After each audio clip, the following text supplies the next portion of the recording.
She would never stand for that. Are you kidding? Put them out in the garage. My My dog thinks God, the no. garage is just another room with a furniture. Oh, God, no. Oh, yeah. Okay. Okay, we're ready. We're rolling. Let's go. All right, here we go. Janis Paige, you are an actress, a singer, a dancer, a comedian. Your career on the stage began at a young age. You worked in motion pictures, on television, on stage. No matter the medium, when you make an entrance, you immediately capture the audience's attention, and usually their hearts as well. You've got a twinkle in your eye. You brought smiles to the faces of millions of viewers. You spread your gift of music and laughter to audiences across the nation and to soldiers around the globe. You're truly an American treasure, and I thank you so much for inviting us into your home today. Well, we can stop this right now. I mean, I can't follow that. Oh, you absolutely can. Thank I'm you, just getting thank started. you. It's my pleasure to have you here, Bob. It's an honor. I'm a part of history now, and that makes me very happy. And you know that part of the focus of our program is on comedy and the history of comedy. Yes. So I want to start out with a question. I want to ask you if you could remember for us the first thing that made you laugh. Do you remember something that made you laugh as a child? Yes. I used to see vaudeville shows in my hometown of Tacoma, Washington, at the Roxy Theater. I'll never forget it as long as I live. And it was I guess where I first got the bug of being up there with lights on me and costumes and people laughing, and I was a part of that. And I remember the first time I ever saw a vaudeville act. By then it wasn't just straight vaudeville. It was along with a motion picture. I was the tail end of vaudeville because I did this too. You'd play 4 or 5 movies of a day, and in between, the vaudeville acts would come out and do their acts. And so my mother used to come and drag me out of that theater after watching 5 or 6 shows. She thought I had been kidnapped or something. But I remember being physically transported, feeling that feeling of going from my theater seat up to the stage. And I can remember it to this day, that visceral feeling I had. And I suppose that's where I wanted to be, to hear people laughing. And do you remember the first time that you discovered you could make people laugh? Probably when I started doing amateur shows around my hometown, and probably in high school, I would imagine, when I started doing, the Desert Song or things like that. And I don't remember so much of people laughing because I was singing in those days. Mm-hmm. I think probably the first time I heard people laugh was when I was in my first movie, of hearing laughter come from a line that I'd been given. How did you start out as a performer? You started as a singer? Yes. Mm-hmm. What was your first gig? My first gig? Not when I was a kid, of course. Sure. Well, there were amateur shows, and then high school, and I was not a good student. I was terrible in math. I could type, I could do shorthand, and I loved history. I loved United States history. So those I would get A's and B's in. Math, I could barely make it. But my teachers would always encourage me that I had another career that I was going to get into, that I was going to go on the stage, or I was going to be an opera, or that was going to be my career. And they were so encouraging, and probably let me get away with a few things that I shouldn't have gotten away with. But I remember them being so supportive. And my first real gig, I suppose, was when I was when they invited me to sing at the Hollywood Canteen when I was discovered. And the only thing I knew how to do was opera. So I sang One Fine Day, Un Bel Dì from Madame Butterfly. And there was a talent scout from Metro standing in the wings. So that was really my first gig, I guess. That was the start. Mm-hmm. And now one of your first motion pictures was Hollywood Canteen. Yes. There's a Yeah. connection between the appearance at It was the Hollywood Canteen. strange, wasn't it? Strange. But when I look back on my life, Bob, there has been a giant patchwork of a pattern that it's like moves on a chessboard or a checkerboard. There's been a reason for those things. And I feel divinely guided. When I was a kid, and my father left when I was 4 years old, so my sister and I were quite a bit on our own the first day of school because my mother was working to support us. And so my sister's 2.5 years younger than I, so I would be the one to go to school by myself that first day. The other kids would have their parents take them. And I remember leaving that little house up on North 24th Street and walking to Washington grade school. And most of the time it was raining. And I would be walking and I would feel a presence here, just in back of my right shoulder. And I would say audibly, I know that you're going to help me. I know you're there. I know that I'm not alone.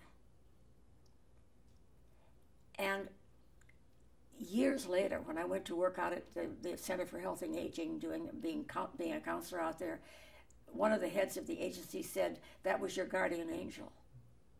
I said, "So you believe it, don't you?" And he said, "Of course I believe it." And I said, "It was so real to me, and it's always been real to me." Isn't that interesting that at 6 years of age I would feel that presence there? And having that presence must have given you the confidence to pursue a career. Got me through. as a Got me performer. through. It didn't help me. I've made mistakes in my life and taken wrong turns in the road like we all have. But that day, I can see that block I was on. And I don't know, out of the blue saying that, I know you're there. Who else helped you prepare for a career as a performer? Did Oh, you have formal musical training? I had formal musical training, not a lot of it, because we plain couldn't afford it. But I had my first singing teacher was an old Italian bel canto teacher, so I was trained very well, very well. And I know Tony Bennett talks about his bel canto training, that the reason he's been able to sing way into his 70s is because of his bel canto training and the fact that he's kept it up all those years. So that's the only training. I went for about 6 months, and but I just always sang. Do you think your musical ability helped you to develop timing as a dancer or as a comedian? Oh, I'm sure it did, but I think I was born with that. I don't think that I learned it, studied it, but timing, I always had that. So I think that was just innate in me. Did you have any role models once you decided that you were going to be a performer? Were there people who had come up in the business before you that you used as role models, or you wanted to be like them? No.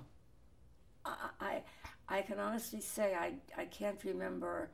I can remember admiring people and enjoying them and laughing, but I don't ever remember.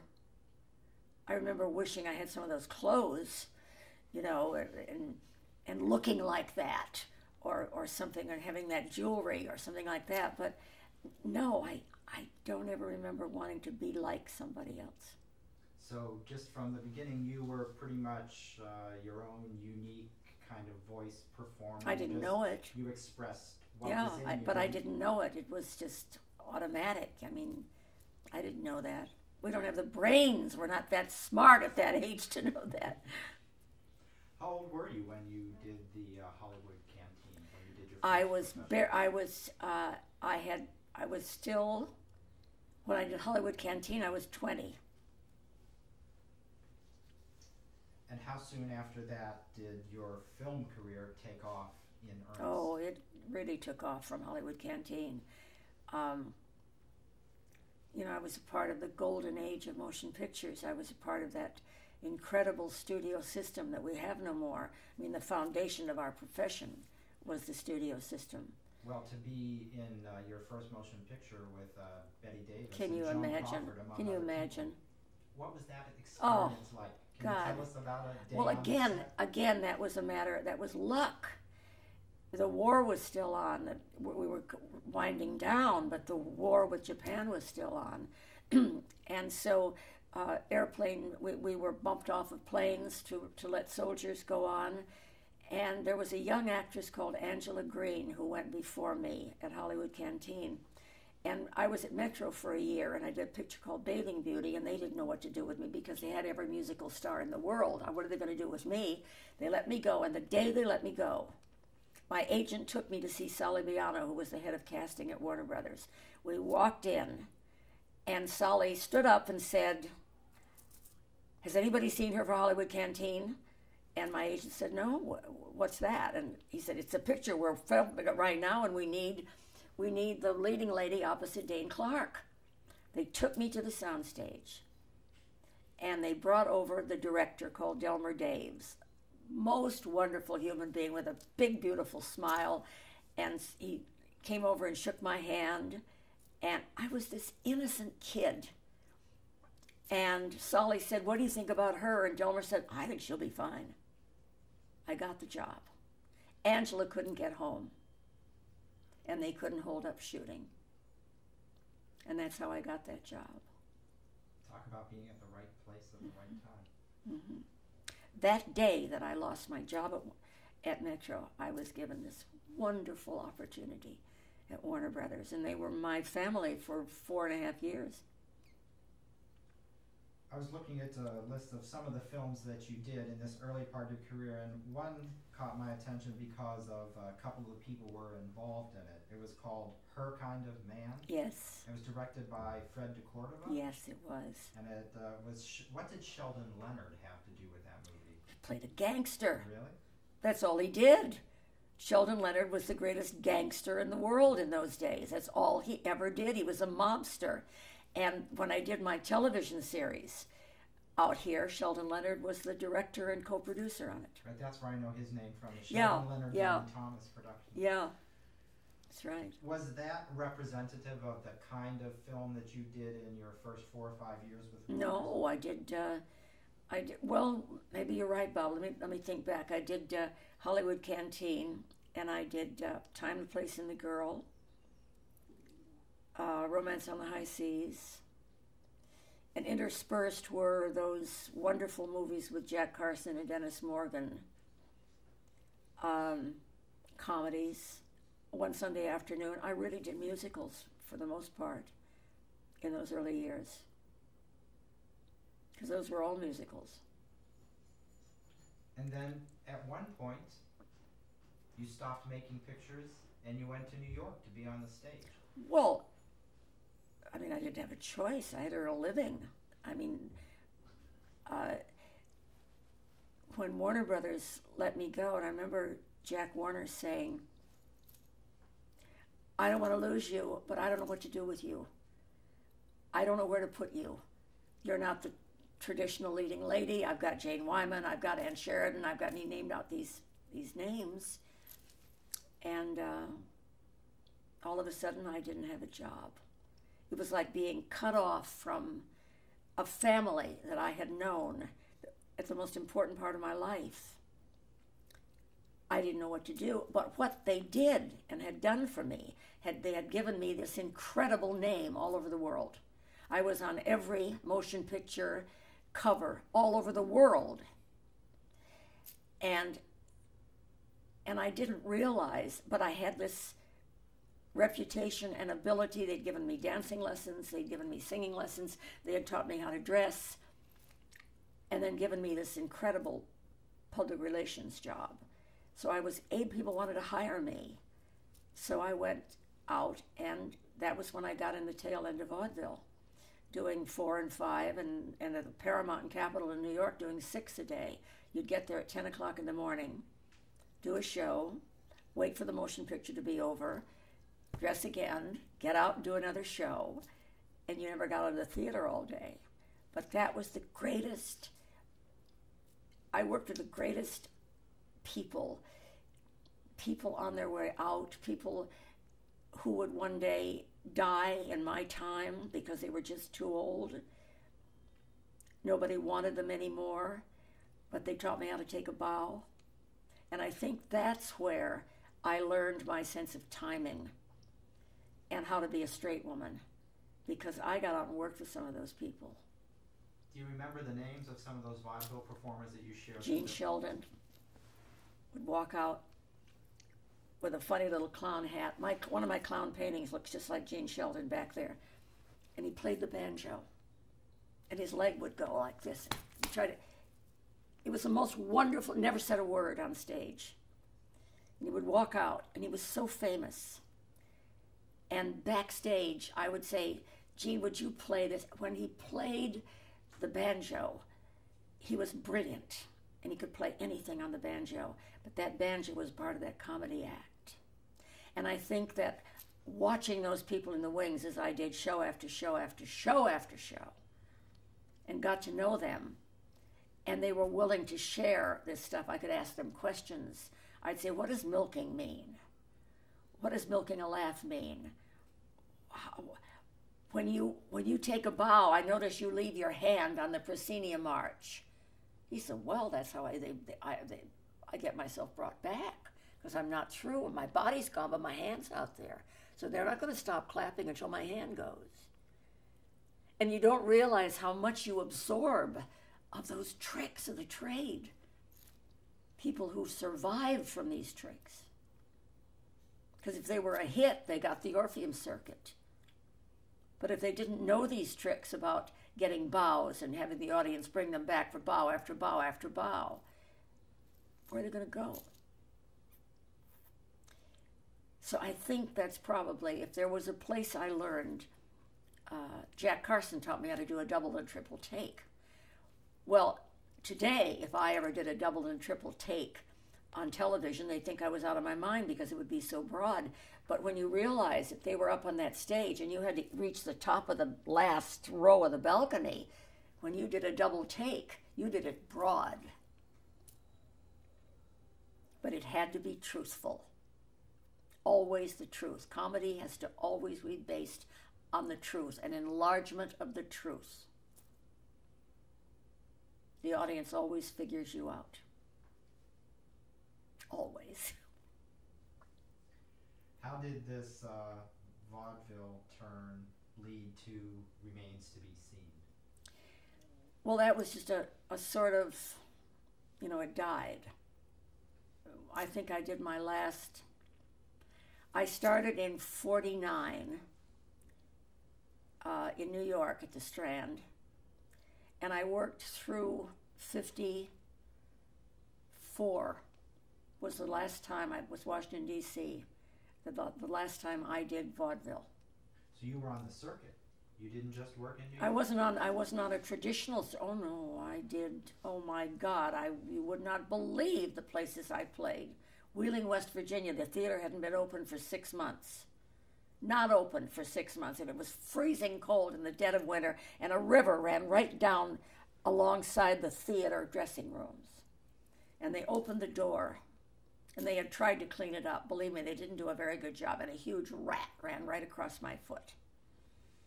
That was Wheeling, West Virginia. I played McKeesport, Pennsylvania. I have been places where you wouldn't even dream there was a theater. I played probably every city in the United States of America that had a theater. But I had about 6 years of it. And then you ended up on Broadway. And I ended up on Broadway. I went to Las Vegas. I was working nightclubs in between here, too. So I didn't stop working. I got an enormous amount of experience, and I was a headliner, so I saw opening acts, always a comedy act. I could stand in the wings and watch them. And think you absorb it. And then I found that when I started to work with Jack Carson and Bob Hope, I became a straight woman. And I was a good straight woman. Now, Remains to be Seen was written by Howard Lindsay. Oh, yeah. I went to Vegas and I stayed to get a divorce. And I didn't come back to California. I just didn't want to come back here. So I went to New York. And I walked in my agent's office, Maynard Morris at MCA. And I walked in his office and I said, I just want to tell you that I'm here in case there's jobs. And he said, oh my God, have they seen you for Remains to be Seen? And I said, what is that? I don't know what that is. He said, it's a wonderful, it's a comedy by Lindsay and Krause, and it's produced by Leland Hayward, and it's directed by Jane Windus, and Mambouche is going to do the costumes. I didn't know any of these names. And he took me in a cab. He made a phone call, put me in a cab. We went down to the cab in Morosco Theater. And they were all waiting. And I walked up on the stage, and I was introduced to all these incredible people. And they gave me a scene or two to read, and I read them. And Leland Hayward said, how would you feel about being on Broadway? And I said, I don't know. I've never been on Broadway. It's kind of scary. I don't know how to be on the stage. And he said, well, you can learn that. And I came away with the job, and they had read 234 people for that part. There we go again with luck. I want to back up a little bit because I didn't realize you were taking your nightclub. Oh, the big Chicago, all over. Springfield, Illinois, Houston, Dallas, and New York, Copacabana. Primarily singing, or did you do singing. Some banter? Did you have singing?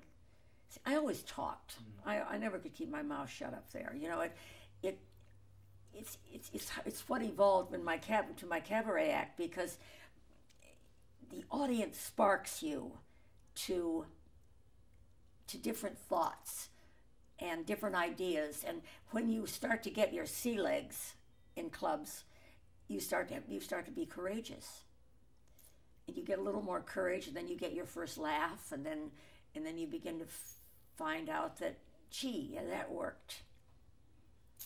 But spontaneity was always the most important thing to me. If the audience was not good of a night, or was a quieter audience, I didn't try for certain things. I was smart enough not to do it, I guess. But you developed these routines along the way that were kind of there. If the audience felt right, you would do it. Well, or you'd have a drunk of a night, or you'd have a glass break, or somebody would drop dishes, or anything could spark. It was like you just didn't go on because you had the mood had been shattered, so something needed to be said, something needed to be relieved, the tension needed to be relieved, because they always wanted to know, what was she going to do with that? He just dropped all those dishes off that tray. What's she going to do with that? So she had to do something with it. And so you rose to that challenge? Absolutely. I always found that easy to do because I loved that audience. I loved being out there with those human beings. I just loved it. All my life I've loved it. Did you ever have experience with people that were like hecklers? We were talking God, yes. How did you handle that? Well, sometimes you can handle it and sometimes you can't. Sometimes you let the audience handle it. And that was something I learned. I didn't have many, thank God I didn't have many. It's not fun. Because they really can disturb and ruin a show for you if you let them get away with it. Usually, sometimes I'd sort of go along with it for a while, and I'd say, listen, I'll give you 5 minutes. You want 5 minutes? Everybody listen. that lady in the front row is going to give us 5 minutes. Okay, everybody listen. She would shut up. Just shut up. I'd say, what happened? Listen, you've got 5 minutes in this gorgeous big nightclub. You're not going to take it now? I mean, you may never get this chance again. Here I am giving it to you. Not a word. You could do things like that, and the audience would be with you, you know, and it would always bring a hand. Always bring a hand. Because they would appreciate, you appreciate cleverness, somebody thinking on their feet, but never be mean. Ever be mean. No matter how disturbing that person may be, the minute you, as a performer, get mean, the audience doesn't like you. Ever. Can't ever be mean out there. So Remains Does that answer your question? Oh, absolutely. Remains to be Seen did not involve any music, right? It was a comedy. No, it was a comedy, a wonderful show. Wonderful show. How did you make that transition? I had a lot of help from great people. I truly was scared to death. Scared to death. Now, what I didn't, when they said go stage right, I would say, what are you talking about, stage right?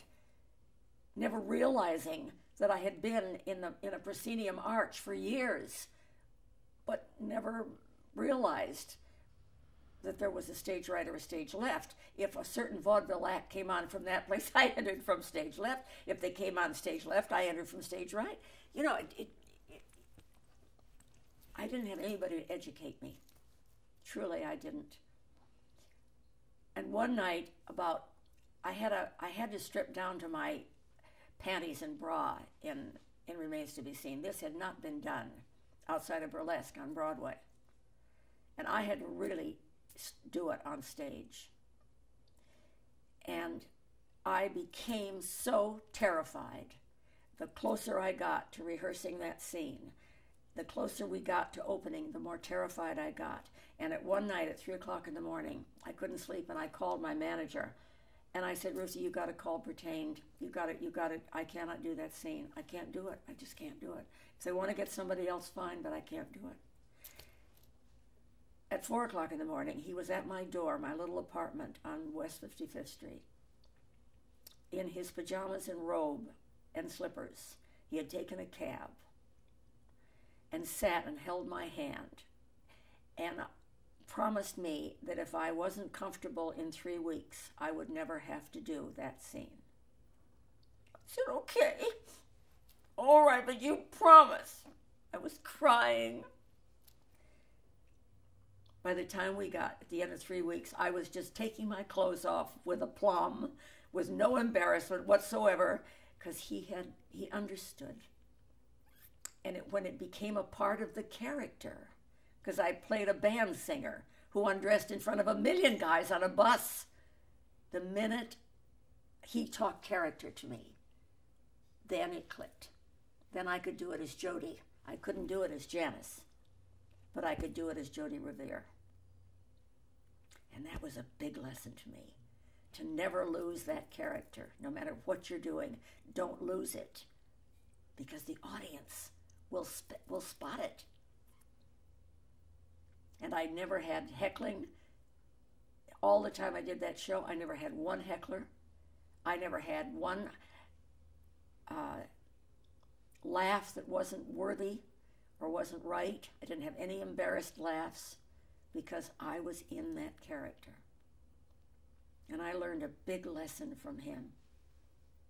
And years later, when I did Winter Meeting, or I'd already done Winter Meeting, I didn't put the two together. He directed, that was his first movie, he directed Betty Davis and I in Winter Meeting. And then I had him in my first show. Was I lucky? He was great. How much time between Remains to be Seen and the Pajama Game? About 2.5 years. The show ran for how long, Remains to be Seen? It wasn't a long run. Brooks Atkinson really kill that play, and yet it's playing today. I mean, it's been one of the richest rewards for the writers and directors. Brooks Atkinson, who was the dean of critics, probably in the world, at the New York Times, and was a great critic. But he had fallen in love with Lindsay and Krauss for State of the Union, for Arsenic and Old Lace, for Life with Father, which were brilliant things. And then he felt that they came along and wrote a piece of fluff, called it fluff. And I don't think he ever forgave them. He shouldn't have done that. It's not fair. People write all kinds of things and should have a chance and an opportunity to write all things and also be appreciated for those things. Not everything is good. And as far as I was concerned, my first show, I had one line. He said, and as far as the girl is concerned, she has no apparent talent. And I didn't realize at the time, because I wasn't used to the critics, and I worked, I'd worked all my life. And the only time I realized the worth of Brooks Atkinson, where I was concerned, was we were getting ready to come into New York with Pajama Game. And somebody said, boy, I wonder if Brooks Atkinson is going to like this show. I said, oh my God. You know what Brooks Atkinson said about me in my first play? And they said, no. He said that as far as the girl is concerned, she has no apparent talent. And they said, he'll never change it. So don't go in there expecting any good reviews at all. And I thought, my God, I've got 2 black marks ahead of me before I even opened my mouth. So I went in thinking, I'm going to be killed. He gave me a rave. Just a rave. So my respect for him went sky high, because that isn't true, that he was not going to ever take it back. And then he wrote a long article about me afterwards in his editorial, which was a victory, wasn't it? What do you draw on to get you to persevere and to keep on going in the face of all that? Oh, God, Bob. I don't know. Some of it is that you're still young.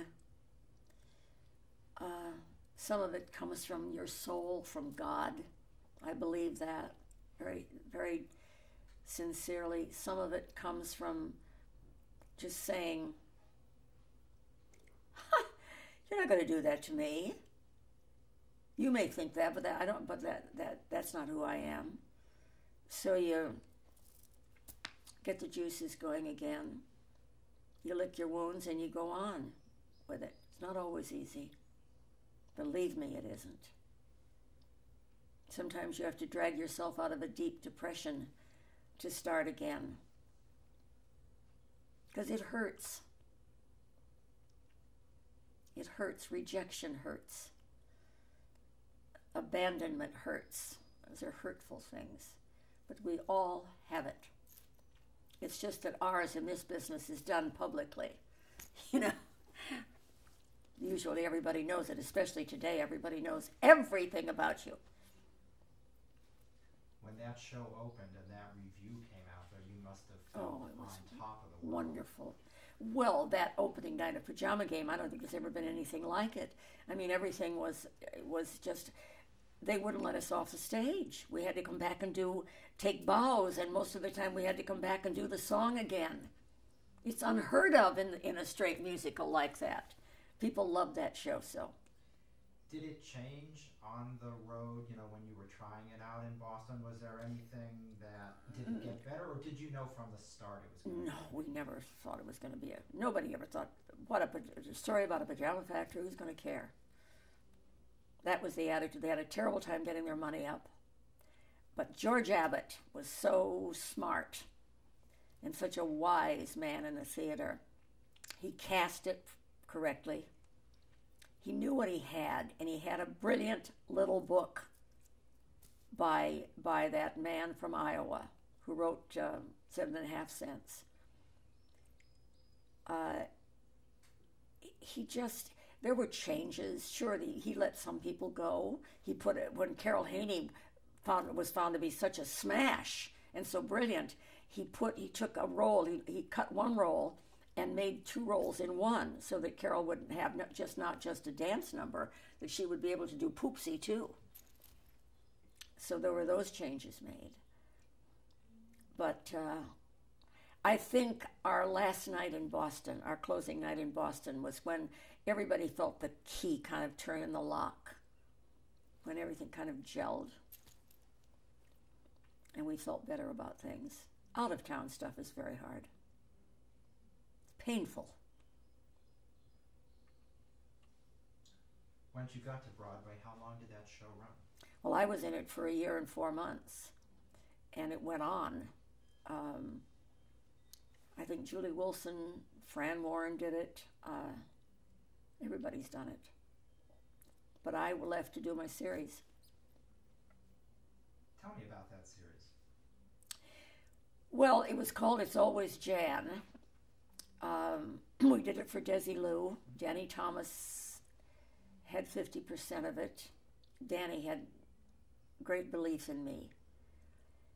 And we did 32 of them. And we were on Saturday nights, along with, we were sandwiched in between the Jane Wyman show and another one, can't remember. But on another station, on another broadcasting station, was the Lawrence Welk show, which burst like a rocket and put everybody off on Saturday nights, including Show of Shows with Sid Caesar. We couldn't tolerate it. So everything just went, including the Show of Shows. Can you imagine? I can't imagine. Imagine that. Champagne bubbles could wipe off. Champagne bubbles wiped us all off of television. But I own the whole thing. I've got it down in the storage there, gathering dust. Was it a coincidence that they used your name in the title, or was it? That's the Artie Stander, the producer and writer, wanted to do it. Wanted to use my name. Could you tell us a little bit about the series? I'm not familiar. She was a working woman. It was in black and white.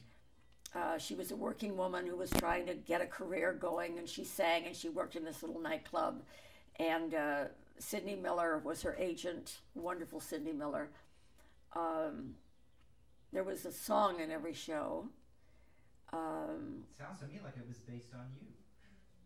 Yeah, I guess Artie did. I think the pilot, I did Nothing Could Be Finer Than to Be in Carolina in the Morning, and Danny loved it. And so there was music all the time, and we were at Desilu with these magnificent orchestras, and and the joy and comfort of working for Lucy and Desi was just, how can it be better? Can't be better. And are all the components of the show still somewhere in storage, you think? I've got them all. I'd love to see an episode sometime. I'll dig one out for you sometime, honey. I've got to have them all put on video or DVD, and there's 32 of them. It's an enormous job. It's an important job. Sometimes I just like to leave them there. Just leave them. So the series didn't last. That must have been a disappointment. Yeah. Another disappointment must have been when they made the motion picture of Pajama Game, and the role that you originated went to Doris Day. That was a disappointment, and it was a disappointment because it was a gamble. My agent came to me and said, listen, they've sent the script to Frank Sinatra. If Frank decides to do Sid, you will do Babe. But they need that blockbuster name. It's been sent to Frank Sinatra. It's been sent to Doris Day. If Doris does it, then John Raitt will do his role. Frank turned it down. Damn. Did you ever say to Frank, "What did you do to me?" I told him later on. He was wonderful to me, friend. And I said, you know, we almost worked together once. And he said, why didn't we? I said, because you turned down Pajama Game. He said, yeah, I did that, didn't I? It was, you know, it's the luck. That's all. I was glad for John.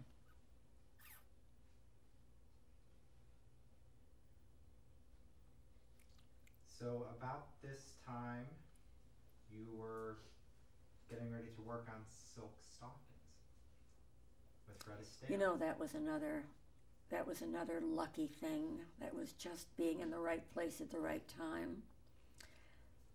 I hadn't been back to California. I had done Remains to Be Seen. I had done Pajama Game. And then I had gone to Las Vegas and worked Vegas 3 times. And then I had gone back to nightclubs after my series. And I'd done Reno and Cal Neva and Chicago and San Francisco. And my last, and I had by then had a conductor and 2 dancers with me and a complete act, changed my clothes, all of that stuff. And my last date was at the old Coconut Grove. Freddie Martin and his orchestra. It was the most magnificent room, the most magnificent place to play, and the biggest nightclub in town. Everybody went there, and everybody dressed up, and there were tuxes, and the women dressed in gowns and jewelry, and it was gorgeous. So I had a date to play there. And opening night, I didn't know it, but Arthur Freed, who produced Silk Stockings, was in the audience. And I finished my act, and I was in my dressing room getting my clothes changed, and the maitre d' knocked on the door, and he said, Miss Paige, Arthur Freed is here tonight. And I said, oh, he is? And he said, yeah, he'd like to have you join him at his table. And I said, tell him I'll be out in a few minutes. So I finished dressing, and I went out, and he stood up, and his wife was there, and other people were there, and sat down, and he took my hand, and he said that he enjoyed me so much tonight, and it was wonderful, and I said, thank you very much. And he said, I've got a project I'd like you to do. I said, you have? He said, yeah, we're going to do Silk Stockings as a motion picture with Fred Astaire and Sid Charisse, and I'd like you to do Peggy Dayton, the swimming star. How'd you feel about that? I said, wonderful. I mean, I would love it. And he said, and you'll have a dance number with Fred Astaire. And I said, oh my God, I'm not a trained dancer. I can move, but I'm not a trained dancer. And he said, Janis, well, you're going to learn that. I mean, we've got 6 weeks. Came away with it. I didn't have to read for it or test for it or anything. He just gave it to me that night. But you certainly look like you know what you're doing, and that number was there. It's become a cult film. Silk Stockings is played constantly. It's so exciting to be a part of that movie. What was it like to work with Fred Astaire? Oh, well, you're talking about one of the great gentlemen in the world, and the great professional and the great perfectionist. And when you worked with Fred, I was, you know that scene where we have to slide on that conference table? We have to do the side stroke going up, and I was one mass of bruises. I didn't know how to save myself. I wasn't trained to do that. You know, I didn't know how to use my legs and my body so I didn't get bruised. Well, I was just a mass of bruises on that side. And I never said a word, you know. And he would come in the morning, and he and Hermes Pan had dreamed up something, and he would say, listen, I got an idea for this, and I got an idea for that, and you think you can, he'd show me, and he'd say, you think you can do that? I said, yeah, I can do that. I can do that. Some of it not very well. I look at it now, and I think, oh, I wish I'd been classically trained. I could have done that turn so much better, and I could have done that so much better, but I was who I was. at the end, we went to rehearse the end of Silk Stockings. I mean, of Stereophonic Sound, and he said, listen, I got an idea for the end of that song. I said, you have? And he said, you know how we do the side stroke and we do that coming up that table and we get up and we do a turn? I said, yeah. He said, I'm going to have a chandelier sent in right on cue. We're going to grab that chandelier and we're going to swing out and we're going to let go of that chandelier and we're going to ride in on our knees right in front of all those reporters. You know, like Jolson. And I said, yeah? He said, you think you can do that? I said, yeah. I didn't know how on earth I was ever going to do it. I was going to fall. I wasn't going to grab the chandelier on time. There was going to be a million things that I was going to ruin in this head of mine. We start to work. And we had no way of bringing a chandelier into the rehearsal hall, so we used to have to do it on timing. And then now we go, and now we go, and now we go, and now we slide, and now we go. So the time comes, we're going to shoot this on the sound stage. And it's the first time we've seen the chandelier. So I'm looking at this thing, and there's the conference table, and I'm in my costume and my high heels. Everything was done in high heels, of course. And they turned the playback on, and Fred said, okay, you ready? And I said, yeah, I'm ready.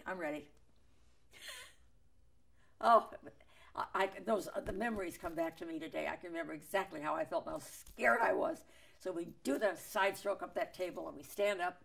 We do the turn. The chandelier comes in perfectly. We grab the chandelier. We raise our knees up. We swing out. Let go. Slide in. Da-da. And I didn't miss a beat. So we did the different cuts and stuff. But he was so appreciative of everything. He was so complimentary. He was, that's great, that's great, that's great. And he's danced with the greatest people in the world, and yet when you're working with him, you're the one. Also one of the great warriors. Worried about everything, worried about his scenes, worried about, you know, I'd watch him, I'd stand, I'd make sure that whenever Fred was doing a shot, that I wanted to watch him. This is the great Fred Astaire. And so I was standing in back of the camera one day, or to the side of it, and he was having a particularly bad time with a scene. He was flubbing, and we all do that. Something bothered him in the scene, and we don't always know what it is, you know, but you don't want to stop because you're a professional. You want to get it. And he had about 20 takes. And finally, at about the 14th take, he turned to me and he said, is that okay? I said, every one of them is okay, Fred. Every one of them is okay. No, I can do it better. I know I can do it better. Funny, about the 20th, they got it. He was so upset about that. I think you should have been worrying about this spunky little scene stealer that was going to take the movie right away from him. Because when I watch that movie, it pops every time you're on the screen, and when you're not there, it's like, Thank when you. is Janis coming back? Thank you, Bob. That was such a great role. Thank you, honey. I was lucky to have it. Every time I see Gretchen Weiler, she says, you. I said, well, Doris Day got mine. I have to have one of them.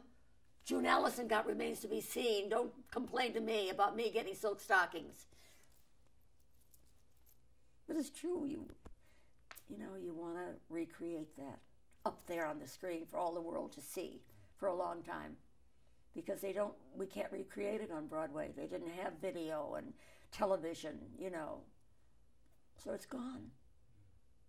It's a shame, isn't it? It's a shame. But it was the time we lived in.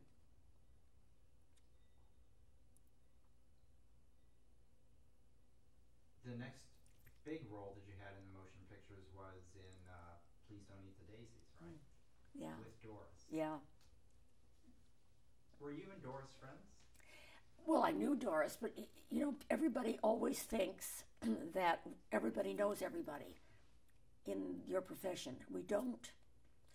We travel in different circles. We have different economic standards of living. We, she became an incredible hit overnight in Romance on the High Seas, and went on to do, picture after picture after picture. I knew her, of course, and worked with her and liked her enormously. But Please Beneath the Daisies, we don't have one scene together, if you remember. Not one. So when she was working, I wasn't working, and vice versa. But I got to be incredibly close to David Niven. This was one of the great personalities I'd ever met in my life. It seems to me in both Silk Stockings and Daisies, you were not in the leading role anymore. You were in like the second female lead or the character role. It often happened to me. But again, in Daisies, you made more of an impact, I think, in that film. Yeah, but that was, what a role. Oh my God, what a flashy role that was. From the clothes to the kind of character she was. I hadn't seen it for years and years and years. And I decided to watch it one night last year. And I watched it with this objective eye of mine now, where I'm looking at, like, watching somebody else. And I liked it. I liked me. And I haven't often been able to say that about myself. One Sunday afternoon was another one that I thought, I'm terrible in this. Dorothy Malone is so much better than I am, and Dorothy has a sympathetic role, and I'm such a bitch, and I'm blah, blah, blah. I hadn't seen it for maybe 30 years. And it was on, and I watched it, and I said, damn, I'm not half bad in that. I was pretty good in that. You just don't have any sense of yourself until you take some steps back and some years back. The interesting thing I found in both of those films is that the lead, Sid Charisse or Doris Day, are like the ideals of what womanhood was supposed to be. Of course, you were of kind course. Of a brass I was the opposite, one. But you're the one whose humanity comes through, I think. They're almost cardboard characters compared to the depth and the warmth of your characters in those movies. Well, thank you, Bob. I appreciate that. I like to think that I'm like that. I'd like to think that's my best characteristic coming through. No matter what you do, we always, no matter, I went to see Sean Penn. I see everything he does. I went to see Sean Penn in The Interpreter a couple of weeks ago.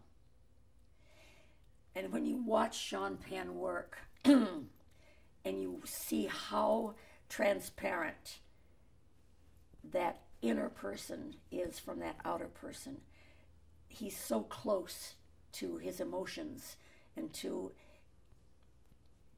what he wants to bring. It's phenomenal to watch him work. That's what I think good acting is and good comedy is that when you let yourself come through, you lay it open bare out there, and you say, here I am, like me or not, here I am. I'm not going to fool you. I'm not going to trick you. This is who I am. And you have the guts to do it. And believe me, it takes guts to do it.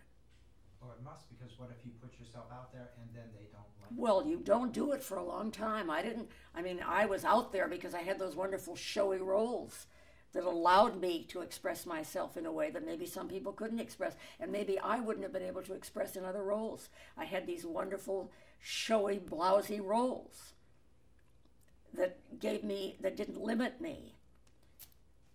But I realized years ago that my best work is done when I am out there, exposed. That's what you do.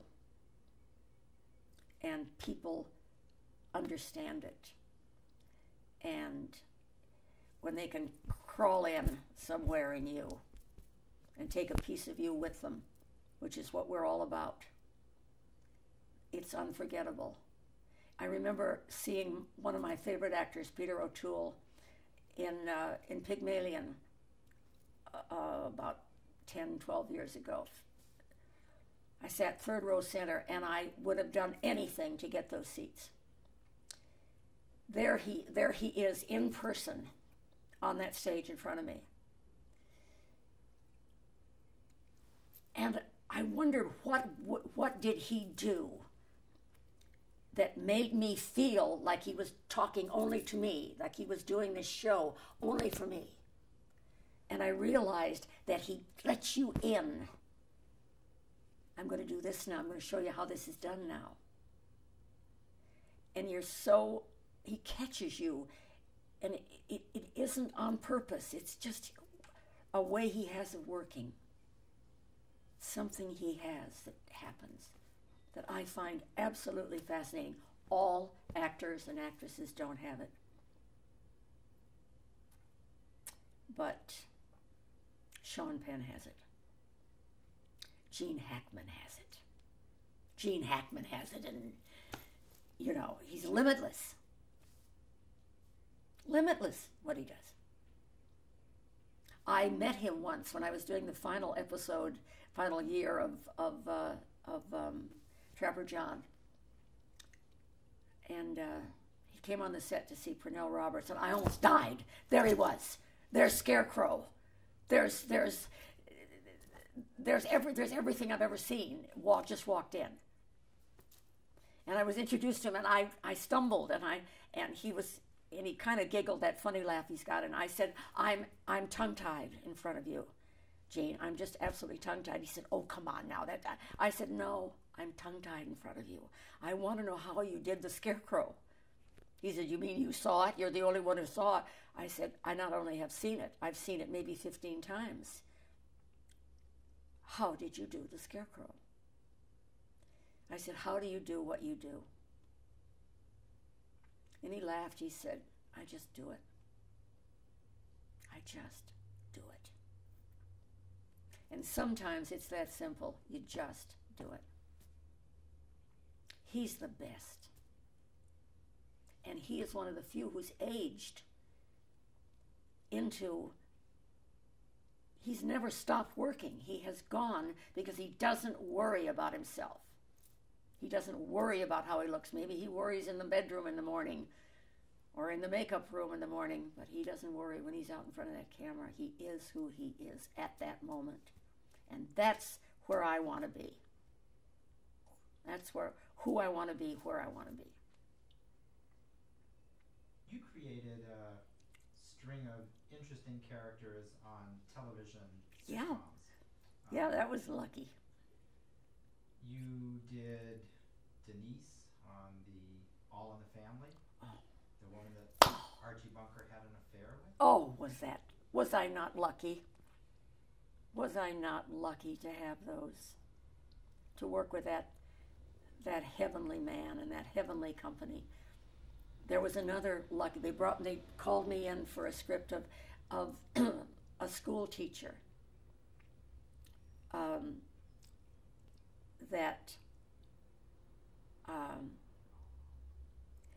I don't know, they had been connected somehow. And I came in and read, and I read very well, and I thought I had the role, and the casting woman called me, and she said, Janis, I'm so sorry, we gave it to, who was the other woman in, there was Warren Beatty, Gene Hackman, Faye Dunaway, and Estelle Parsons. They gave it to Estelle Parsons. I was just crestfallen. I was heartsick. I was sick. I said, oh, no. And she said, but we're looking around for another one. I said, okay, but that can come or go. Or one day she calls. She said, we've got the script. Would you come down, please? And I said, yes. I drove down and walked in, and I didn't read for it. They gave it to me. And they said, we'll start shooting. And it was a part of that waitress. And they were 11 minutes over. And Norman Lear came running in and said, I'm not cutting a minute. If I have to make it a two-parter, if I have to make it a three-parter, I'm not cutting a minute. And he didn't. It was such... I was so hated when I kissed him. You heard the audience. I got hate mail. It was terrible. It was terrible. Edith was so beloved, you know. It's like, how could you? How could weren't I? you afraid to take that role? How could I do that to her? How could I do that? How could you be the one? You're the one who made him stray. You should have read some of that mail. It was, but what an opportunity. What a class act they were. And then they brought me back for that second one, and I got a chance to work with her, which was just lovely. I got redeemed in that. I quit.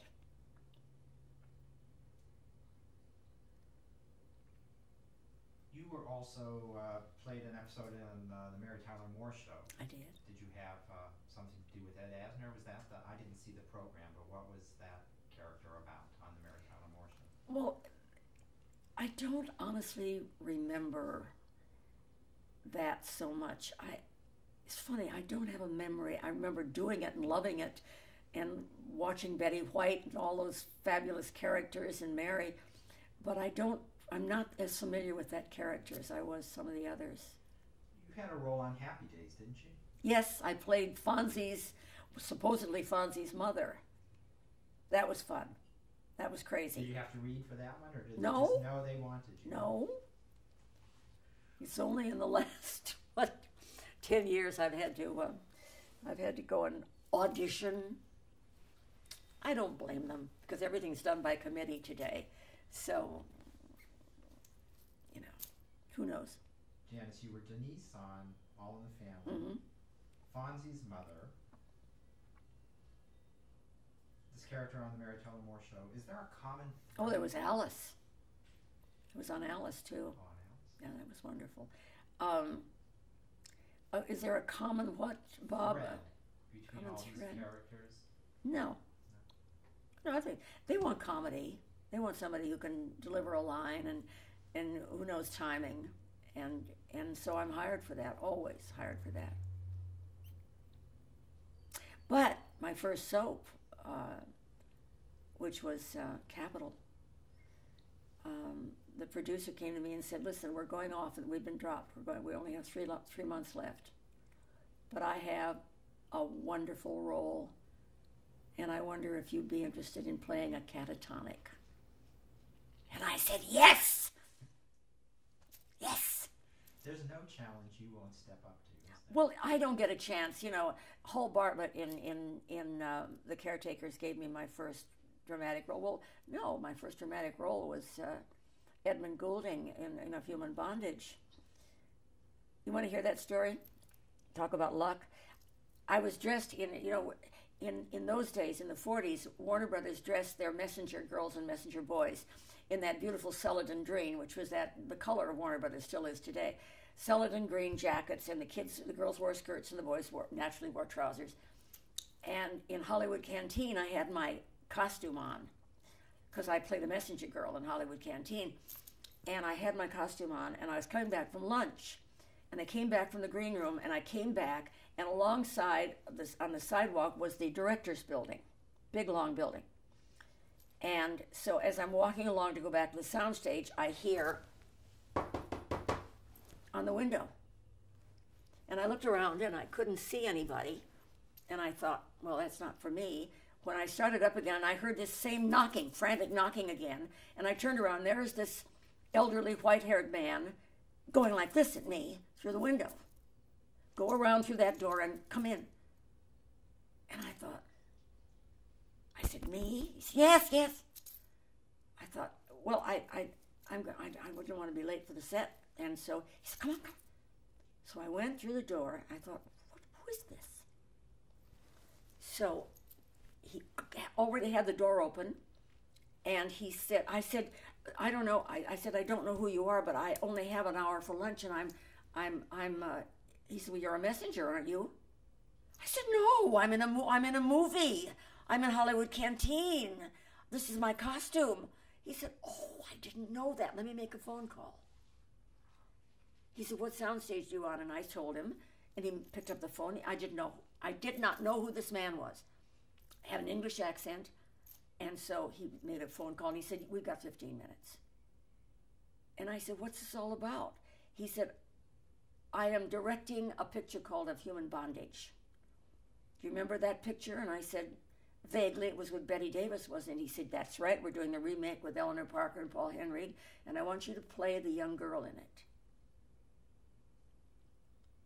And I got it.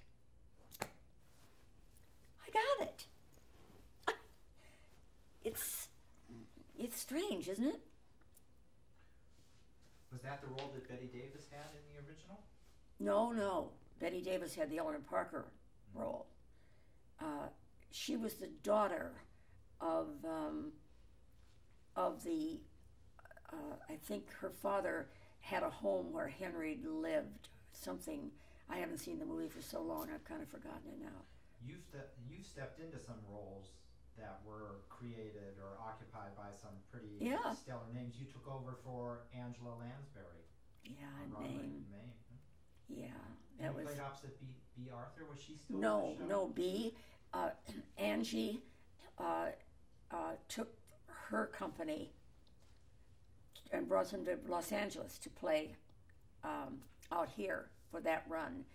So I had a new Vera.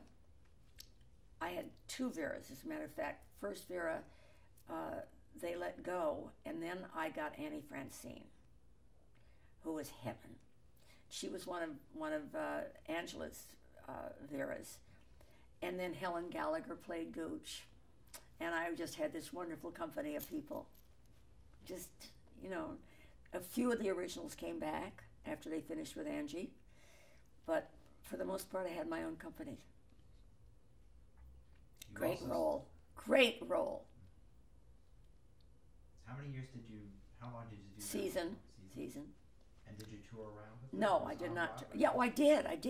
The year after I finished New York, then I went out in the big, huge places, North Tonawanda, 3,500 seats, and some of the big tents, the big houses. And that was very successful. It was really fun to do that. When an audience loves a show and they can't wait to get in their seats and they can't wait to see it and they can't wait for it to start, you can feel the buzz and you can hear the sounds backstage. You can hear that energy going, And in one of the tents, I had to stand and make an entrance from the back because it was a big stage, and I had to come down. And I was standing, and I didn't want to appear in my costume any sooner than I had to, but there was no way for me to see that first step. I had to really get up on that platform. So for a few seconds, the audience saw me in that opening number, and this woman said to me, "Oh, I can't wait to see this. I just can't wait. I can't wait." And it was so wonderful as a performer to walk on with that attitude, having just heard that. I remember thinking to myself, damn, this is fun, They want to see you. So many incredible benefits in this business of ours. Precious, special stuff. You also stepped into a role that Dame Judith Anderson was playing on. Oh my God. Oh my God, poor Louise Sorel. Dame Judith Anderson, Louise Sorel, Nicholas Coster, Jed Allen, and some others were all original people who originated this wonderful series called Santa Barbara.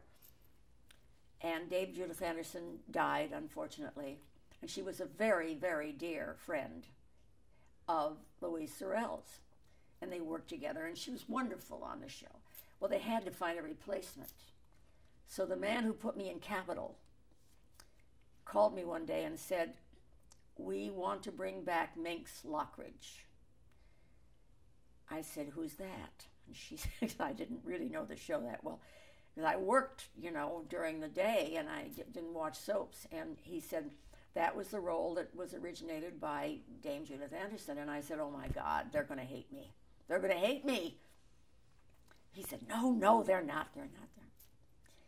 So the day came for my first entrance with the hat on, and they've got me with a cane now, and a beautiful black suit, and gorgeous wardrobe, and I'm to walk on. I have no idea who this character is. I have no idea what they want. I just read the scene and thought, well, I guess this is it. And I walk on, and there is gorgeous Louise Sorel sitting there, and my son, Nicholas, played by Nicholas Coster. And I walk on, and I'm crotchety and everything, and I out of the corner of my eye, because you learn to have several sets of eyes and several sets of ears when you're in this business. And out of the corner of my eye, I see Louise Sorel's face. She looked like a deer trapped in headlights. Her eyes were like saucers, and I could see the wheels going around saying, oh my God, she's going to replace Dame Judith Anderson? No way! We got through the scene. She was lovely to me. We became very good friends, very good friends. I adored working with her. She's very inventive, a very inventive actress. And one day we have a scene together, because I don't like her very much in the story. I suspect her, and she's devious and she's manipulative, and so am I. So we're both of us two of a kind. So anyway, we're in this scene having lunch. And before they yell, shoot or camera, I see Louise take a piece of lettuce and stick it in her teeth. Oh, here. And I said to myself, what are you doing? Didn't say anything. Sticks in there's her neck. So we start the scene. And the camera's on her, and she's got these beautiful teeth, and she's smiling. She's got this big piece of lettuce right there. And I leaned across and I said, look, Augustus, you've got a piece of lettuce in your tooth up here, honey. You want to get it out? Take it out. She said, oh, I have? Takes her fingernail, she goes like this. Is it gone? I said, yeah, it's gone. We go back to the scene. It wasn't in the scene. It wasn't in the scene at all. So when the scene's over, I said, thank you for that. She, what do you mean? What do you mean? I said, thank you for the piece of lettuce in your tooth. It was fun. She said, well, thank you. Thank you for doing it with me. And I said, you're welcome. Let's do some more of those things. But it's the fun of two actors working together who respect what the other one's doing. You aren't jealous of it. It's just a really good piece of business. That the director didn't give it. They don't have time on soaps to give you anything. But she did. It's fun. It's fun to do that. We always try to talk a little bit about the business of show business. Yeah. In these talks. And I wonder if there was one person that guided you through this career. Did you have a series of managers? Who helped you navigate this career? Who helped me navigate? Well, when I was at the studio navigated me. You didn't have much to say. And fortunately, in those days, we had the cream of the crop. We didn't have 1 million producers. We didn't have 1 million co-producers. We didn't have 1 million co-writers, writers, co-writers, executive writers. We didn't have committees. There was one producer, one director, one line producer, one associate producer, one cameraman, and the crew. A hairdresser department, publicity department, makeup department. That was it. So you didn't have to deal with all of these other factions that really, it's pretty hard to cope with today. Not because they mean to be difficult. It's a difficult business today, incredibly difficult, complicated, too complicated for its own good many times. I don't know why it has to be that way, but maybe it's because it's so corporate today, you know, and it makes so much money. It was all about the art form. I remember Jack Warner saying to me, remember, this is about the art form. You are a part of the art of motion pictures. Never forgot that. But, so I think they guided you. The director guided you. They were all so damn good that you just relaxed and put yourself in their hands, from wardrobe to hair to everything.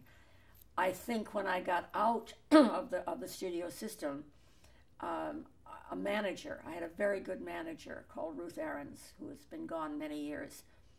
She was a tough lady, but she was very creative and fought very hard for her people. She was Shirley Jones' manager. She was Jack Cassidy's manager. Kay Ballard's manager.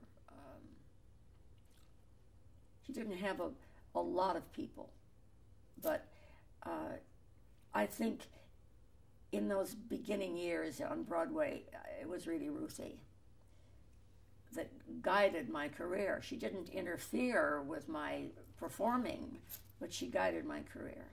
And then I was with William Morris for 17 years with a wonderful agent called Stan Kamen, who's also gone now. So I had really good people around me. Thank God. We didn't talk too much. We're going to have to wrap up pretty Okay. soon. But we didn't talk about your work with Bob Hope and with entertaining the troops. Oh, God. Bob Hope was my mentor. Bob Hope was just one of a kind. Talk about learning from somebody. Bob Hope threw the book at me because I could be funny, I could sing and dance, I could do sketches, I looked good. So he had an all-around person to work with, so he threw everything at me, so I had a chance to do everything with Bob Hope. And I learned a lot.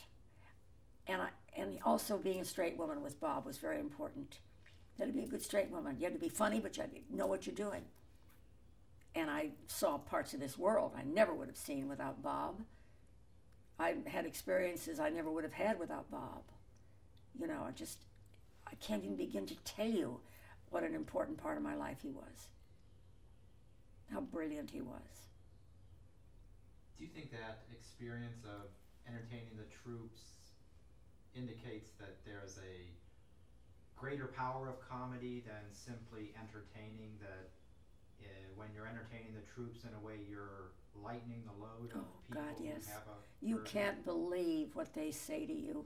You can't believe sitting in that mud in Korea. And I mean mud. They had to put walkways over that mud in Camp Casey so that we could get onto a stage. They sat out there, 5,000 guys sat out there. And for those moments, 2.5 hours, they are relieved and lifted. And you know that some of them are never going to come back again, that you're never going to see those people again, and some of them are not ever going to be seen again by their families.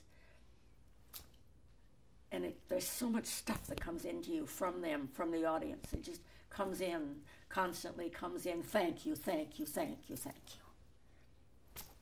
Where you want to say thank you, and no, that's okay, I'm just doing what I'm supposed to do. The same thing's going on in Iraq today, except we can't go and entertain them today. It's too dangerous. They should have all of that entertainment in Iraq, especially today. And you can't go. I wish I could go. I wish I could just go and talk, you know? I can't. It's so frustrating to me. You have all this stuff inside of you and you can't express it.